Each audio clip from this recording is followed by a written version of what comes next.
أعوذ بالله من الشيطان الرجيم.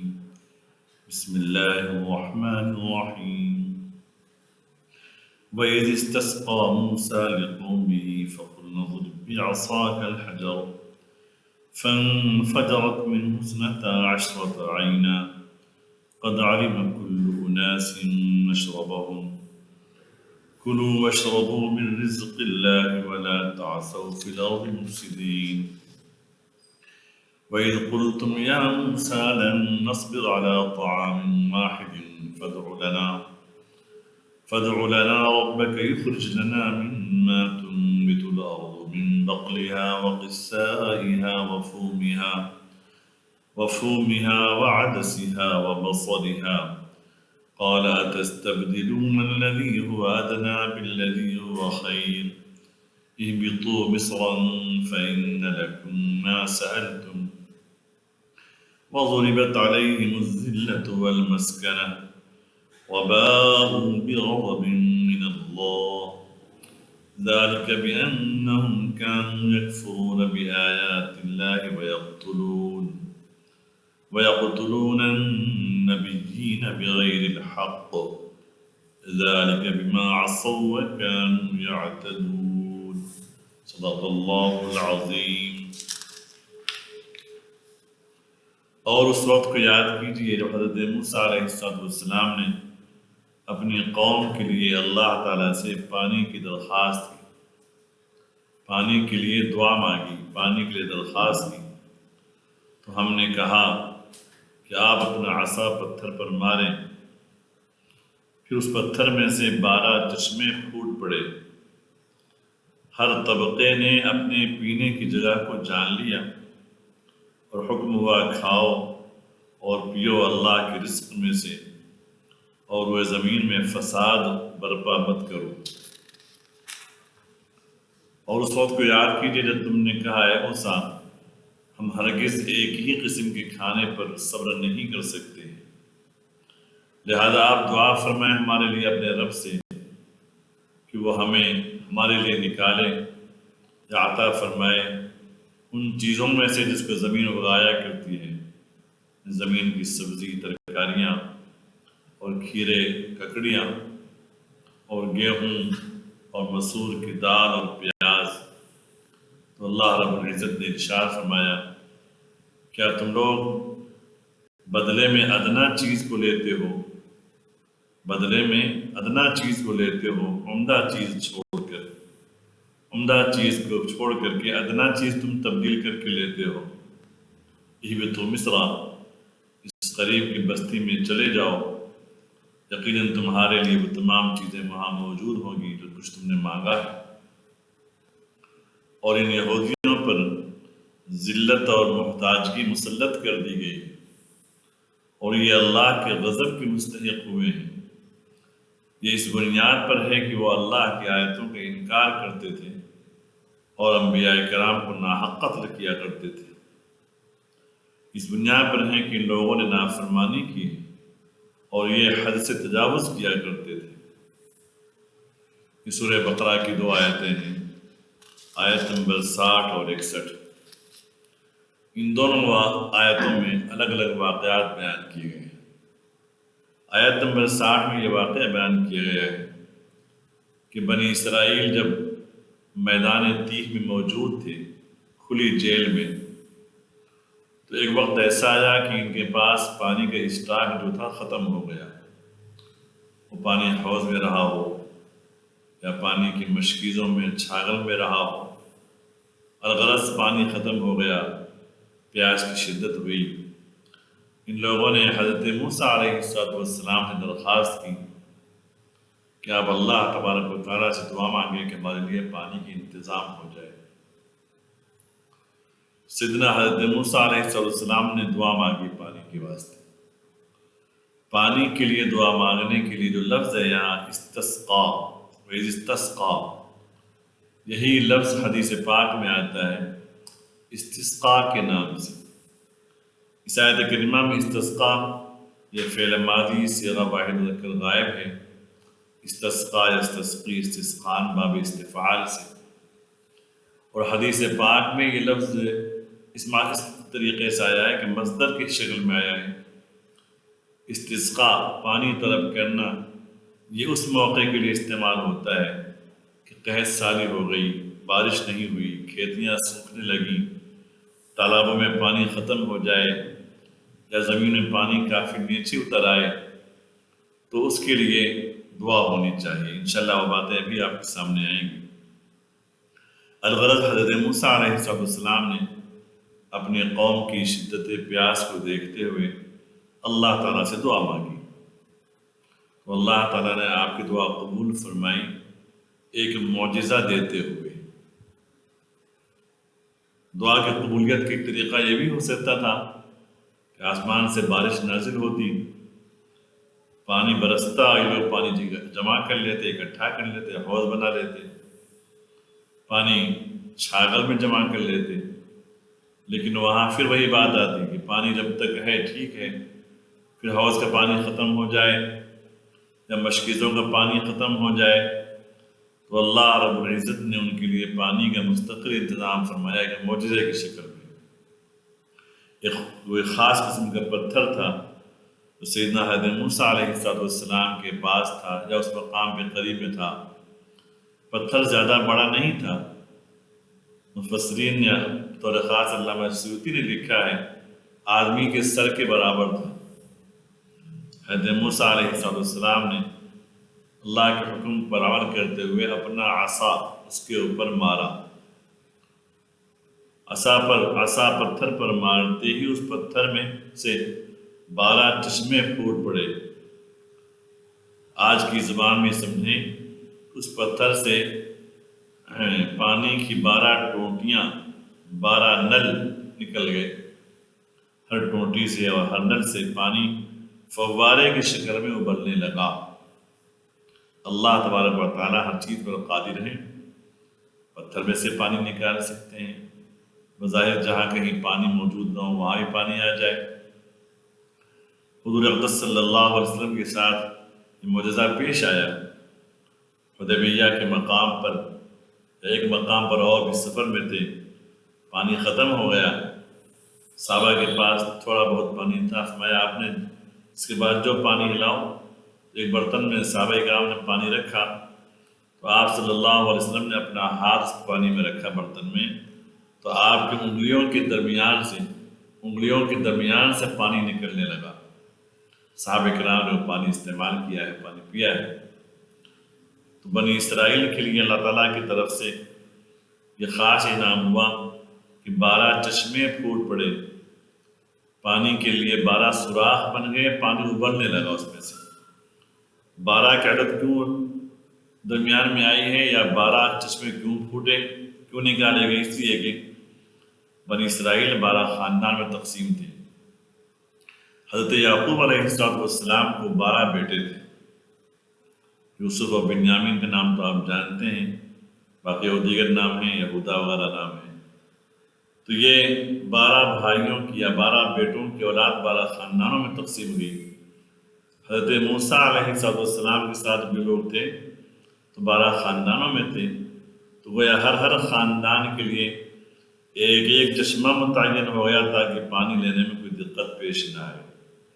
قد علم کل اناس مشربہم، کل اناس ہر قبیلے نے اپنے پینے کی جگہ جان لی۔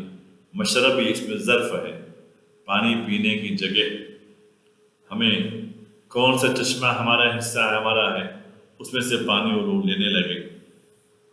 اللہ تعالیٰ نے فرمایا کھاؤ اور پیو اللہ کے دیے ہوئے رزق میں سے، لیکن زمین میں فساد برپا مت کرو۔ اللہ تعالیٰ جہاں بھی انعام عطا فرماتے ہیں ساتھ میں شرط رکھ دیتے ہیں۔ ایک مومن کی زندگی مشروط زندگی ہے، ہماری زندگی نماز ہے، ہماری زندگی مشروط ہے نماز کے ساتھ، روزے کے ساتھ، مال میں زکوٰۃ کے ساتھ۔ تو اللہ تبارک و تعالیٰ نے انعام فرمایا اور حکم یہ ہوا کہ اچھی طرح رہیں، صلح کے ساتھ، امن کے ساتھ، ہر ایک ساتھ خیر خواہی کے برتاؤ ہو، کسی کے ساتھ فساد والا رویہ نہ اپنایا جائے، یہ حکم ہوا۔ جیسا کہ اس سے پہلے درس میں آپ نے سنا کہ قریب کی بستی میں جانے کا حکم ہوا، تو دو شرطیں پیش کی گئی، جھکتے ہوئے جائیں، سر جھکا کے جائیں، اور استغفار اور توبہ کرتے ہوئے جائیں۔ تو یہاں یہ حکم ہوا کہ زمین میں فساد برپا مت کریں۔ غور فرمائیں تو یہ اللہ تعالیٰ کا کتنا بڑا انعام ہے، تو کتنا عظیم معجزہ ان کے ساتھ پیش آیا ہے۔ اس موقع پر میں یہ عرض کرنا چاہوں گا، آج کے دور میں جو طبقہ ہے اہل قرآن کا، منکرین حدیث کا، وہ ان معجزات کو نہیں مانتے۔ ملک کی آزادی سے پہلے انگریزوں کے زمانے میں مسلمانوں میں ایک طبقہ پروان چڑھا جس کا یہ خیال تھا کہ ہر وہ چیز جو سائنس کے خلاف ہو اس کو نہ مانے۔ ان کو یہ نظر آیا کہ پتھر میں سے پانی کے چشمے پھوٹ پڑنا یہ سائنس کے خلاف ہے، یا معجزات سائنس کے خلاف ہے، تو اس کا انکار کر دیتے تھے۔ سر سید احمد خان کا نام اس موقع پہ پیش کیا جاتا ہے۔ انہوں نے قرآن کی تفسیر لکھی ہے، بس یہ کہہ لیجئے کہ بس ان کے خیالات کا مجموعہ ہے۔ وہ کہتے ہیں فَقُلْ اضْرِبْ بِعَصَاكَ الْحَجَرَ کا مطلب یہ ہوا کہ آپ اپنی لاٹھی ٹیکتے ہوئے پہاڑ پر جائیں۔ آیت کا صاف ترجمہ تو یہ ہے، ہم نے حکم دیا کہ اپنا عصا پتھر پہ مارے، پھر پتھر میں سے 12 چشمے پھوٹ پڑے۔ لیکن سر سید صاحب نے اپنی تفسیر میں لکھا ہے معجزات، کیونکہ معجزات کا انکار کرتے تھے، تو فرشتوں کو بھی نہیں مانتے تھے، فرشتوں کے وجود کے قائل نہیں تھے، جنات اور شیطان کے وجود کے قائل نہیں تھے۔ کہتے تھے کہ شاید مطلب یہ ہے کہ موسیٰ اپنے لاٹھی ٹیک کر پہاڑ کی اس طرف چلے جائے گی۔ حضرت موسیٰ جب پہاڑ کی اس طرف گئے تو 12 چشمے ان کو نظر آئے۔ یہ انہوں نے ایک من گھڑت تفسیر کی ہے احادیث کی کتابوں سے، یا قدیم جو تفسیری کتابیں ہیں، تفسیری کتابیں، ان سے یہ روایت کی نہیں ملتی ہے۔ اللہ معاف فرمائے، ہم سب کو بچائے۔ انگریزوں کے دور میں ایسے طبقے بہت سارے وجود میں آئے جنہوں نے اسلام کی تعلیمات کو مسخ کرنا چاہا۔ الغرض اللہ تعالیٰ کا حکم یہ ہوا، تم لوگ میرے دیے ہوئے اس انعام میں سے کھاؤ اور پیو، لیکن حسن اخلاق کے ساتھ رہو، معاشرے میں اچھے سے اچھا بن کے رہو، خیر خواہی کا برتاؤ کرو، کسی کے ساتھ برا سلوک مت کرو، فساد برپا مت کرو۔ کہ بنی اسرائیل کہاں ماننے والے تھے؟ یہ احکام تو اس آیت سے متعلق ہے۔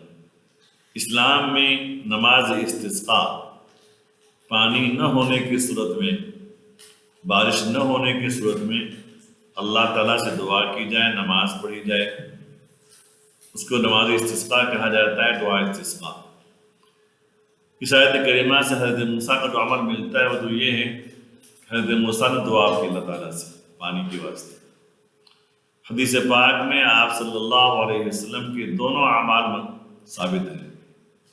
ایک موقع ایسا تھا کہ جمعے کا موقع ہے اور آپ صلی اللہ علیہ وسلم جمعے کا خطبہ دے رہے تھے، بخاری شریف کی روایت ہے۔ جمعے کے خطبے کے دوران ایک دیہاتی آیا،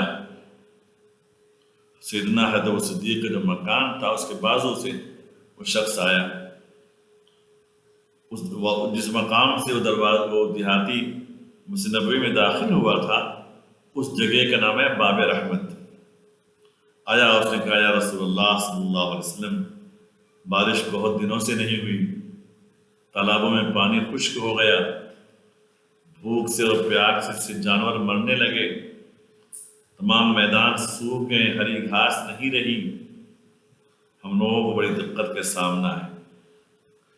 اس وقت آپ صلی اللہ علیہ وسلم نے ہاتھ اٹھا کر دعا کیا، خطبے کے دوران دعا کی، اے اللہ رحمت کی بارش نازل فرما، اللہم اسقنا غیثا مغیثا مریعا مریعا، دعا فرمائی۔ صحابہ کرام فرماتے ہیں کہ حضور کی دعا اتنی جلدی قبول ہوئی کہ ہم لوگ جب مسجد نبوی میں داخل ہوئے تھے جمعے میں، تو آسمان پر کہیں بادل نظر نہیں آ رہا تھا، اور آسمان صاف تھا، تیز دھوپ تھی، اور جیسے ہی نماز جمع پڑھ کر فارغ ہو کر جانے لگے تو تیز بارش کا سلسلہ شروع ہو گیا، پانی ہی پانی، بارش ہی بارش۔ صحابہ کرام اپنے اپنے گھروں کو پہنچ گئے، اور یہ بارش مسلسل 1 ہفتے تک جاری رہی وقتاً فوقتاً۔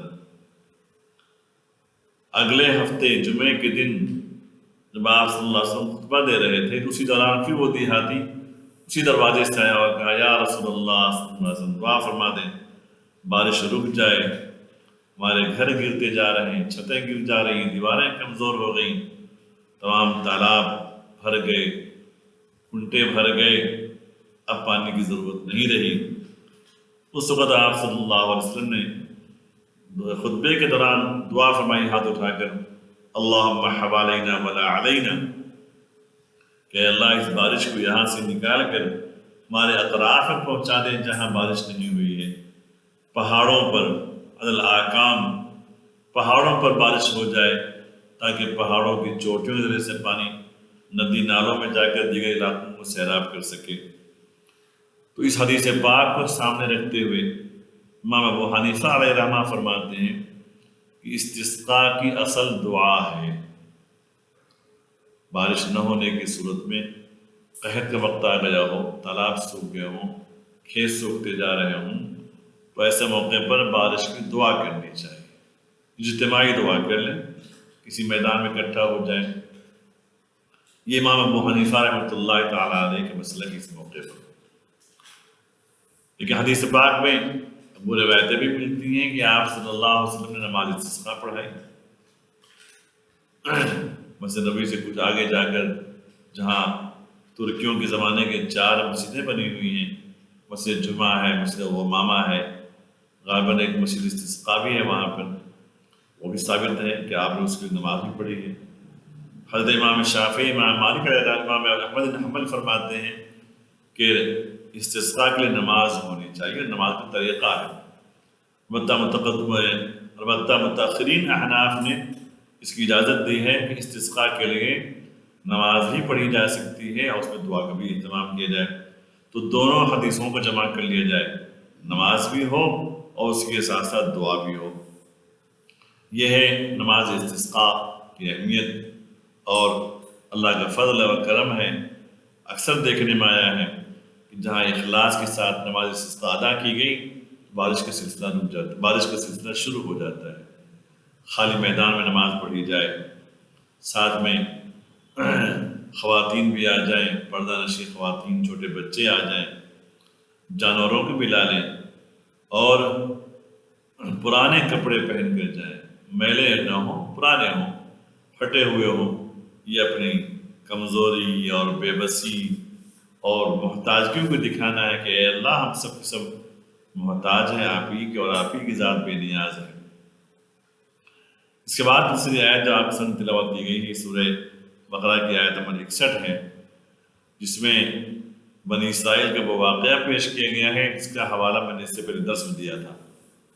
بنی اسرائیل من و سلوہ سے استفادہ کرتے رہے، اللہ تعالیٰ کا ایک عظیم انعام، ایک بڑی نعمت ان کو حاصل تھی کہ ان کے لیے وادی طی میں مکان نہیں تھا، کھانے پینے کی چیزیں موجود نہیں تھیں، تو آسمان سے تیار کھانا آتا تھا من و سلوہ کی شکل میں۔ تو رنجبین ایک خاص قسم کا حلوہ پتوں پہ آ کے جم جاتا تھا، لوگ پتوں سے صاف کر کے اس کو کھا لیتے تھے، اور گوشت کی جگہ بھنے ہوئے بٹیر پرندے آ جاتے تھے، پرندے اڑتے ہوئے آتے ان کے سامنے بیٹھ جاتے، جب اس کو ہاتھ سے پکڑتے تو وہی بھنے ہوئے گوشت کی شکل میں تبدیل ہو جاتے۔ تو کھانے کے لیے گوشت میسر ہے، حلوہ ہے، وہ آسمان سے اترا ہوا، کتنی عظیم غذا تھی ان کے لیے، یہ بڑی نعمت تھی، لیکن ناقدری اور ناشکری تو ان کی فطرت میں موجود تھی۔ لوگوں نے کہا اے موسیٰ ہم ایک ہی قسم کے کھانے پر قائم نہیں رہ سکتے ہیں، ہم اکتا گئے۔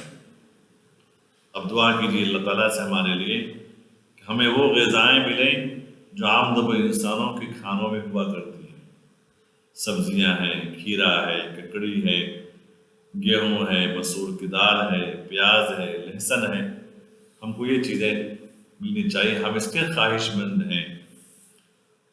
کیسے لوگ تھے کہ انعام والی چیزوں کو مسترد کر کے وہ چیزیں حاصل کر رہے ہیں جو ان کے مقابل میں کم ہیں۔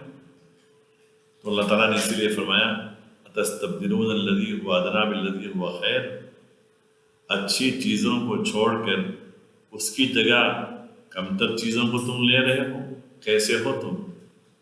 ٹھیک ہے تم نے یہ مانگا ہے اہبطوا مصر، اوپر 2 آیتوں پہلے آیت نمبر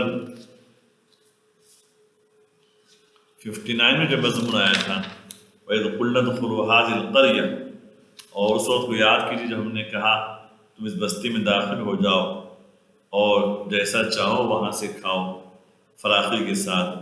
مفسرین نے لکھا ہے اس آیت میں اس کو قریہ کہا گیا ہے، اس آیت میں اسی کو مصر کہا گیا ہے۔ آپ کہیں گے صاحب قریہ کہتے ہیں بستی کو، مصر کہتے ہیں شہر کو، تو دونوں میں توفیق کیسی ہے؟ دونوں ایک کیسے ہوئے؟ قرآن کریم میں قریہ جو ہے شہر کے معنی میں بھی آیا ہے۔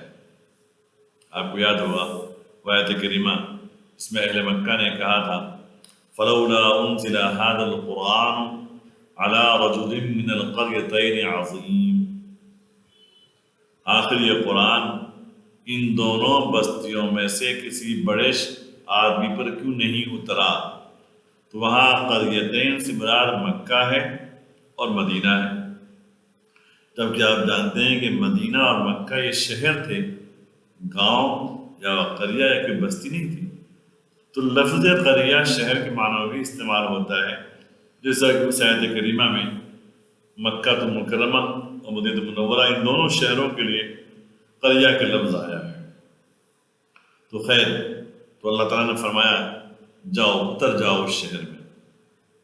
وادیتی بلندی پر تھا، اطراف اکناف کے علاقے اس سے پستی میں تھے، اور وہاں کی شرط لگائی گئی جب شہر میں داخل ہونا سجدن، سر جھکائے ہوئے، وقولوا حطۃ، زبان پر توبہ اور استغفار کرتے ہوئے داخل ہونا، فإن لکم ما سألتم، تم کو اس بستی میں تمام چیزیں مل جائیں گی، اس شہر میں جو کچھ تم نے مانگا ہے۔ اللہ تعالیٰ نے اس واقعے کو یہی تک بیان کر کے آگے مضمون تبدیل فرما دیا ہے، کیونکہ اس سے پہلے مضمون آ چکا ہے کہ ان لوگوں نے اللہ تعالیٰ کی طرف سے سکھائے ہوئے آداب کی خلاف ورزی کی تھی، سر جھکا کر رکوع کی حالت میں جانے کی بجائے سرینوں کے بل گھسٹتے ہوئے گئے تھے، اور حنطہ کا لفظ کا مذاق اڑاتے ہوئے ہنتا ہمیں گیہوں گندم چاہیے الفاظ کہتے ہوئے گئے تھے۔ تو اللہ کا عذاب آسمان سے اوپر نازل ہوا تھا کہ ان کے چہرے بدل دیے گئے، خنزیر اور بندر کی شکل میں ان کو بنا دیا گیا۔ جن لوگوں نے یہ حرکت کی تھی ان پر یہ عذاب نازل ہوا، ان میں سے جن لوگوں نے یہ حرکت نہیں کی اور اللہ تبارک و تعالیٰ کے آداب کا خیال رکھا وہ اس عذاب سے محفوظ رہے۔ یہاں رب العالمین نے فرمایا اس کے بعد کہ ان لوگوں پر ذلت اور محتاجگی مسلط کر دی گئی۔ بنی اسرائیل نے اس قدر نافرمانی کی ہے اللہ تبارک و تعالیٰ کی، آیتوں کو چھٹلانا، نبیوں کی باتوں کو نہ ماننا، انبیاء کرام کو قتل ناحق کرنا، ایسے جرائم کا ارتکاب ان لوگوں نے کیا ہے کہ اللہ تعالیٰ نے 2 قسم کی سزا ان پر قیامت تک کے لیے مسلط کر دی ہے۔ ایک ہے ذلت، کہیں بھی یہ باعزت نہیں سمجھے جائیں گے، جہاں بھی رہیں گے لوگ ان کو کمتر نگاہوں سے دیکھیں گے، کیونکہ یہ حرکتیں ایسی کریں گے کہ لوگوں کی نگاہوں سے گر جائیں گے۔ دوسرے ہیں مسکنت، محتاجگی، کہ دوسروں کی یہ محتاج رہیں گے، دوسروں کے دست نگر رہیں گے۔ اور تیسری بات ہے وَبَاءُوا بِغَضَبٍ مِّنَ اللَّهِ، یہ لوگ اللہ کا غضب لے کر لوٹے ہیں، اللہ کے غصے کے مستحق ہوئے ہیں۔ ذلت کا عالم یہ ہے کہ اسرائیل یہودیوں کی پوری تاریخ دیکھ لیں، یہودی آج ان کی ایک چھوٹی سی حکومت ہے جو 1945 میں قائم ہوئی، جب انگریزوں کا دبدبہ تھا، اور اس کے قیام کے پیچھے کیا کیا حرکتیں ہوئیں وہ تاریخ جاننے والے آپ اچھی طریقے سے جانتے ہیں۔ اس تاریخ سے پہلے پوری دنیا کی تاریخ میں یہودیوں کا عالم یہ تھا کہ ذلت اور محتاجگی اور مسکنت ان کے لیے متعین تھی۔ خود اسلامی دور کے آنے سے پہلے یہودی بکھر گئے تھے، بخت نصر کا حملہ ان کے اوپر ہوا تھا، اسرائیل کو تباہ و برباد کر دیا گیا تھا، یہودیوں کو قید کر کے لے کے چلا گیا تھا وہ۔ اس کے بعد یہودی بکھر گئے، کوئی یمن چلا گیا، کوئی عراق میں رہ گیا، کوئی ایران چلا گیا، کوئی یورپ میں جا کے آباد ہو گیا۔ حضور اقدس صلی اللہ علیہ وسلم کا زمانہ آیا ہے تو یہودی تمام دنیا میں مختلف جگہوں میں چیدہ پھیل گئے تھے، کسی ایک مقام پر نہیں تھے۔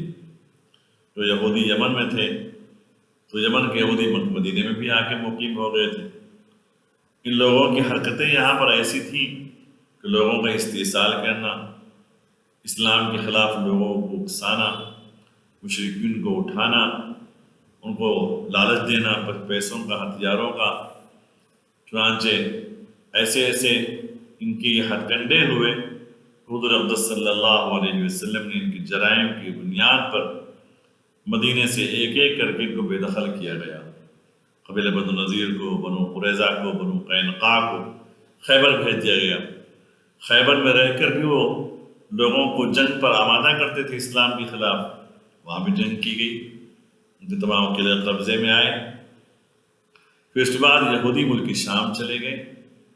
سیدنا حضرت فاروق کی خلافت کا زمانہ آیا تو آپ نے فرما دیا، حضور کے ارشاد مبارک تھا کہ جزیرہ عرب سے یہودیوں کو، عیسائیوں کو باہر نکالو۔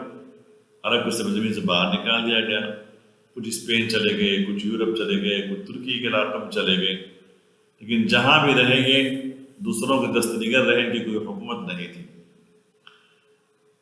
ہٹلر نے یہودیوں کے ساتھ کیا کیا اچھی طریقے سے جانتے ہیں۔ یہ جہاں بھی رہے ہیں تو تاجر بن کے رہے اور عوام کا استحصال کرتے تھے۔ ہٹلر کے زمانے میں یہودیوں کے بڑے بڑے بینک تھے، بڑی بڑی کمپنیاں تھیں، لوگوں کا خون چوس رہے تھے مالی اعتبار سے، سودی قرضے دے دے کر۔ ہٹلر ان کے خلاف ہوا اور پھر لاکھوں یہودیوں کا قتل کیا گیا۔ اس نے کہا تھا کہ میں کچھ یہودیوں کو چھوڑ دے رہا ہوں تاکہ آئندہ لوگ ان کی حرکتوں کو دیکھ کر جان سکے کہ میں نے آخر میں ان لوگوں کا قتل عام کیوں کرایا تھا۔ آج 1945 میں یہودیوں کی جو ایک حکومت قائم ہوئی، برطانیہ اور امریکہ کے مکمل مدد پر، اور آج تک پورے یورپین ممالک اور امریکہ کھل کے مدد کرتے ہیں، پیسوں سے بھی، ہتھیاروں سے بھی۔ اگر ان کی مدد شامل حال نہ ہوتی تو کبھی بھی ان کی حکومت قائم نہ ہو سکتی تھی۔ تو ذلت کا مفہوم تو یہ ہے کہ لوگوں کی نگاہوں میں یہ باعزت نہیں رہے گی۔ اب اخبارات میں یہ خبریں آتی ہیں، اگرچہ آج دنیا کے ٹیلی ویژن پہ، پرنٹ میڈیا ہو یا الیکٹرانک میڈیا ہو، سوشل میڈیا ہو، یہودی ان پر چھائے ہوئے ہیں، لیکن یہ خبریں کبھی کبھی آ جاتی ہیں کہ امریکہ میں عوام یہودیوں کو اچھی نگاہوں سے نہیں دیکھتے، یورپین ممالک یہودیوں کو اچھی نگاہوں سے نہیں دیکھتے ہیں، بلکہ یورپین ممالک نے اسرائیل کے لیے جو ایک جگہ دی عرب کے فلسطین کے علاقے میں اقوام متحدہ کے ذریعے سے ترکیوں کا خاتمہ کرتے ہوئے جو جگہ دی گئی تاکہ یہودیوں کی یہاں حکومت قائم ہو جائے، وہ اس لیے کہ یورپین ممالک چاہتے تھے کہ یہودی ہمارے علاقوں سے نکل کر اس علاقے میں جا کے آباد ہو جائیں، ہمارا علاقہ یہ لوگ چھوڑ دیں، ہمارے علاقوں میں رہنے کے لائق نہیں۔ ذلت ہی کی بات ہوئی اور مسئلہ بات ہے محتاجگی کے، کہ دوسروں کے محتاج ہونا۔ اگرچہ یہودی مالدار ہیں، پیسوں میں بہت آگے ہیں، لیکن اپنے تحفظ کے لیے وہ یورپین ممالک کے امریکہ کے محتاج ہیں۔ اگر امریکہ اور یورپ کے ساتھ چھوٹ جائے تو یہاں ان کے قدم جمنا بہت مشکل ہے۔ مال کے اعتبار سے یہودی اگرچہ مالدار ہیں، لیکن دنیا میں ان سے زیادہ بخیل کوئی نہیں۔ جب کہیں دنیا میں کسی خطے میں کوئی آفت آئے یا کوئی مصیبت آ جائے، زلزلہ آ گیا، سیلاب آ گیا، تو دنیا کی بہت سی قومیں امداد کے لیے آگے آتی ہیں، لیکن آج تک اسرائیل کے نام نہیں سننے میں آیا کہ اس نے کسی کی مدد کی ہو مالی اعتبار سے۔ بخالت میں سب سے آگے، یعنی مال ہمارے لیے جمع کر کے رکھنا ہے، کسی پر خرچ نہیں کرنا ہے، اور اللہ کے غضب کے مستحق ہوئے ہیں۔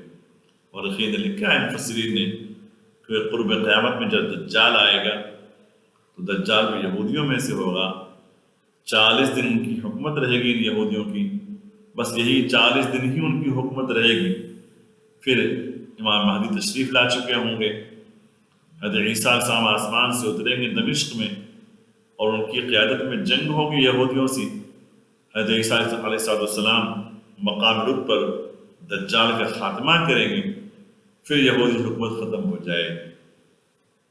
اللہ تعالیٰ ارشاد فرماتے ہیں یہ ذلت اور محتاجگی جو ان پر طاری ہوئی ہے، ان کے جرم یہ ہے انہوں نے اللہ کی آیتوں کا انکار کیا، حضرات انبیاء کرام کے احکام کی خلاف ورزی کرنا اور انبیاء کرام کی تعلیمات کی خلاف ورزی کرنا، نبیوں کو ناحق قتل کرنا۔ حضرت زکریا علیہ السلام کو یہودیوں نے قتل کیا، حضرت یحییٰ کو قتل کیا، حضرت عیسیٰ علیہ السلام کو ان لوگوں نے اپنے خیال سے تو پھانسی دے ہی دے، یہ اور بات ہے کہ اللہ تعالیٰ نے ان کی نگاہوں پہ پردہ ڈال دیا، ان کو آسمان پہ اٹھا دیا۔ اللہ تعالیٰ اس بات کو دوبارہ پھر ارشاد فرماتے ہیں ذالک بما عصوا، یہ ان پر جو ذلت اور محتاجگی آئی ہوئی ہے اس بنیاد پر ہے کہ وہ نافرمان تھے اور وہ حسد جوز کیا کرتے تھے۔